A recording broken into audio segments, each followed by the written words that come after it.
성경 일독을 위해서 오늘 우리 함께 읽어나갈 하나님 말씀은 역대하 34장부터 마지막 장인 36장까지의 말씀입니다. 34장과 35장은 이스라엘 역사의 마지막 의로운 왕으로 꼽히는 요시야 왕에 대해서 나오게 됩니다. 요시야를 성경은 이렇게 설명해 주고 있습니다. 34장의 2절 말씀 보시면, 그는 주님께서 보시기에 옳은 일을 하였고 그의 조상 다윗의 길을 본받아서 오른쪽으로나 왼쪽으로 곁길로 벗어나지 않았다.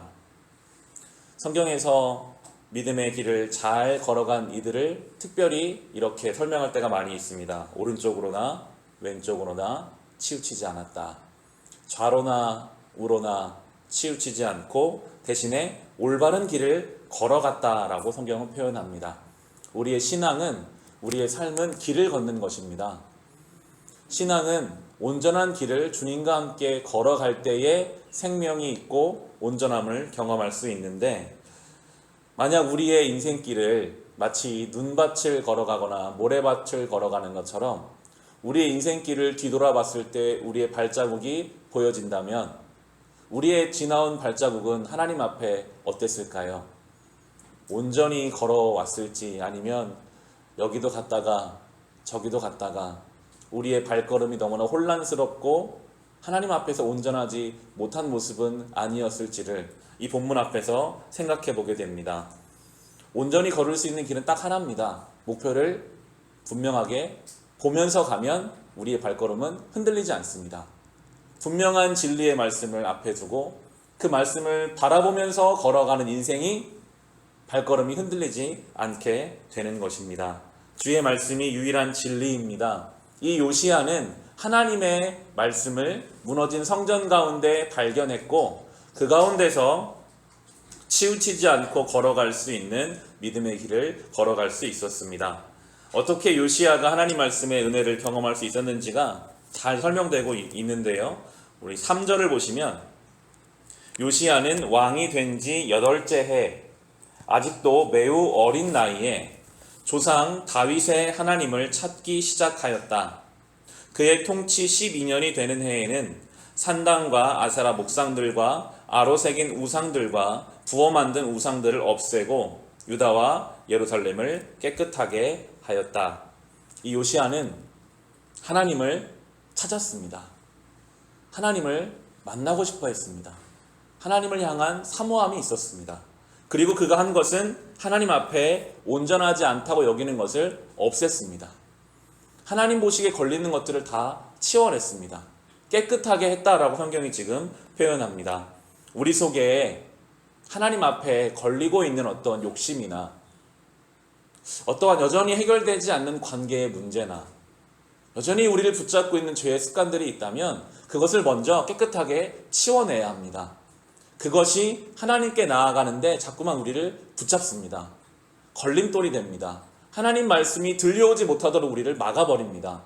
오늘 이 요시야처럼 먼저 그것들을 깨끗하게 치워낼 때 놀랍게도 주의 말씀이 이제 들려오기 시작합니다. 18절과 19절 보시면 말씀이 발견되는 내용이 나옵니다. 사반 서기관은 hil기야 제사장이 자기에게 책 한 권을 건네주었다고 왕에게 보고했다. 그리고 사반은 그 책을 왕 앞에서 큰 소리로 읽었다. 왕은 율법의 말씀을 다 듣고는 애통해하며 자기의 옷을 찢었다. 말씀이 들려왔을 때 그 말씀 앞에 반응하는 것이 정말 놀라운 은혜입니다. 누군가는 아무리 말씀이 들려와도요, 그냥 지나쳐요. 그냥 그런가 보다. 그런데 이렇게 하나님 앞에 사모하는 마음으로 나아갔던 요시야는 주의 말씀이 들려왔을 때 그 말씀 앞에 옷을 찢으며 마음을 찢으며 반응했습니다. 33절에 보시면 요시야가 그 말씀에 반응해서 쭉 나오는 결과가 이제 33절에 나오는데요. 이와 같이 요시야는 이스라엘 자손에게 속한 모든 땅에서 혐오스러운 것들을 다 없애버리고 이스라엘의 모든 사람으로 주 하나님을 섬기게 하였으므로 요시야가 살아있는 동안에는 백성이 주 조상의 하나님께 복종하고 떠나지 않았다. 말씀에 반응하는 삶이 되시기를 바랍니다. 말씀이 들려오는 것은 놀라운 은혜입니다. 그때에 우리는 좌로나 우로나 치우치지 않고 믿음의 길을 걸어갈 수 있습니다. 그러나 요시야가 죽고 이스라엘 왕 중에는 이제 하나님 앞에 의로운 왕이 없었고 결국에 이스라엘은 멸망의 길을 걸어갑니다. 36장 12절 보시면 이제 마지막 왕 시드기야가 나옵니다. 시드기야를 이렇게 설명합니다. 그는 주 하나님께서 보시기에 악한 일을 하였다. 그는 주님의 입에서 나오는 말씀을 선포하는 예레미야 예언자 앞에서 겸손하게 말씀을 받아들이지 않았다. 14절부터 16절에 보시면 지도자급 인사들인 제사장들과 일반 백성들도 크게 죄를 지어 이방의 모든 역겨운 일을 따라 하였으며 마침내 그들은 주님께서 자신의 것으로 거룩하게 하신 예루살렘 성전을 더럽히고 말았다.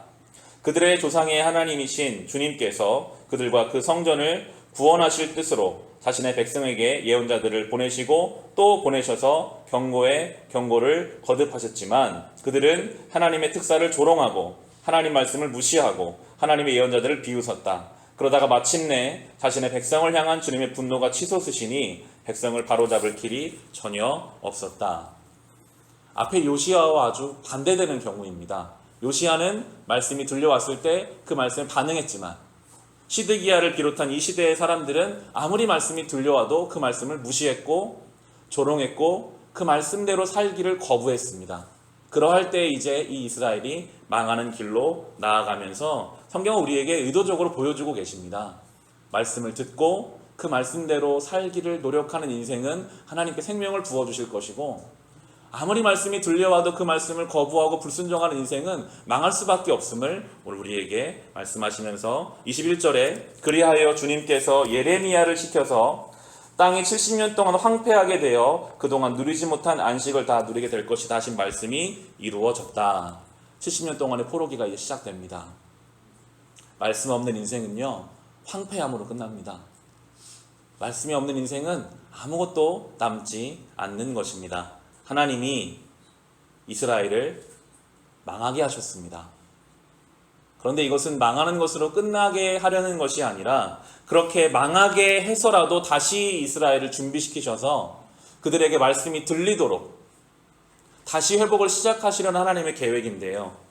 마지막 절에 이렇게 나오죠. 23절 보시면 이제 하나님은 고레스를 통해서 회복을 준비하십니다. 페르시아의 고레스 왕은 다음과 같이 선포한다. 주 하늘의 하나님께서 나에게 이 땅의 모든 나라를 주셔서 다스리게 하시고 유다 예루살렘에 그의 성전을 지으라고 명하셨다. 이 나라 사람 가운데 하나님을 섬기는 모든 백성에게 하나님께서 함께 계시기를 빈다. 그들을 모두 올라가게 하여라. 70년이 지나고 다시 돌아가게 하십니다. 이제 우리가 앞으로 살펴볼 에스라와 느헤미야는 어떻게 다시 무너진 것을 회복하시는 하나님의 역사를 우리는 보게 될 것입니다. 오늘도 이 말씀을 붙잡고 살아갑시다. 하나님 말씀이 들려오는 인생 되시기를 바랍니다.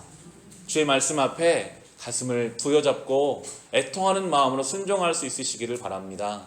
말씀이 혹시 잘 들려오지 않는다면 내 삶 가운데 없애야 할 우상들은 없는지, 내 삶에 주님 앞에 회개해야 할 죄는 없는지 돌아보는 이 하루가 될 수 있으시기를 주님의 이름으로 축원합니다.